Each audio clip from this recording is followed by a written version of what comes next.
Dozens of communities all over the country are looking to take the economy into their own hands. These, by the way, it may look fake, but these are real sort of currency. It's not federal currency. This isn't violating the law, but they are actually issued by local currencies to help local businesses. Our next guests are leading the charge in their towns all the way from the Berkshires in western Massachusetts. We're joined by Susan Witt, the founder of Berkshires. Cute. And B.J. Lawson, president of the board of directors for the Pittsboro Plenty in Pittsboro, North Carolina, joining us live from Raleigh. All right, I'm going to start with you, Susan.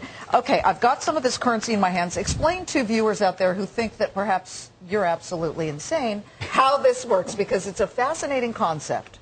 It's a way for consumers to support their local businesses. They simply walk into any one of 12 branches of 5 local banks, put down 95 federal dollars, and are given 100 Berkshires. Wait a minute, you said 95 petrodollars. Federal dollars. Federal dollars, okay. But the point is, BJ, this is kind of, these are like almost 100% coupons. These are sort of like the coupons you clip out, you trade them at local stores, except they're redeemed for almost 100% of the dollar, right? Yes, David, and it's the Piedmont Plenty, because we envision this serving our region of central North Carolina, and it's about building sustainable local economies with our own, as you said, local economic stimulus of money that circulates locally. BJ, have you seen local currencies help businesses in your area? I presume you're doing this to actually help businesses. Yes, absolutely. And really what we're doing is we're reinvigorating and relaunching a local currency that was started back in 2001. And the biggest addition has been a partnership with a great local bank, Capital Bank, following the model that actually Susan pioneered up in the Berkshire Mountains. By the way, this has been tried before. It was tried during the Depression, and with some varied success. Some succeeded, some didn't. But I'm wondering, the first question is whether or not these are easy to counterfeit, because presumably there are going to be some people who will try. They're very high quality security paper, so they're hard to access and not very easy to counterfeit. It has that linen feel to it. Correct. That regular dollar. Honestly, it looks like European or Russian currency, at least sort of the feel, as you said, David. BJ, can you use these in a local Walmart, or do you have to use them just for basic local businesses? Well, we encourage all businesses and individuals to accept them, but the reality of accounting systems and so forth means that it tends to be the local vendors who really embrace them, and thus who share in the benefit. What kind of discount? We know Susan gives a 5% discount. What kind of discounts do you give for your, what are they called, the Pittsboro Plenties? The Piedmont Plenties will initially be exchangeable at basically a 10% discount, so a 90-cent exchange rate. So you bring in $1, you bring in 90 cents, you get $1's worth of these things, and the local community cooperates. That's correct, and it's really just about, honestly, folks they've been tarped and talfed and pipped to death. We're beginning to recognize that real local economic growth comes from real businesses and real people helping each other out and meeting each other's needs. Susan, how do you make money on this, or can you? Have you?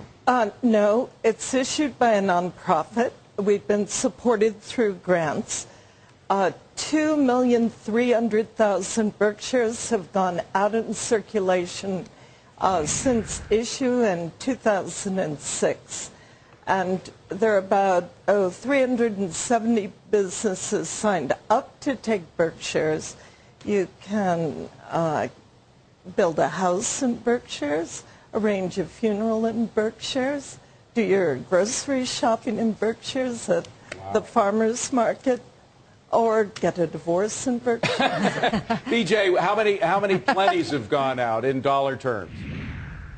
Well, the original Plenty, we estimate, has about $6,000 in circulation, so we are well behind where the Berkshires are.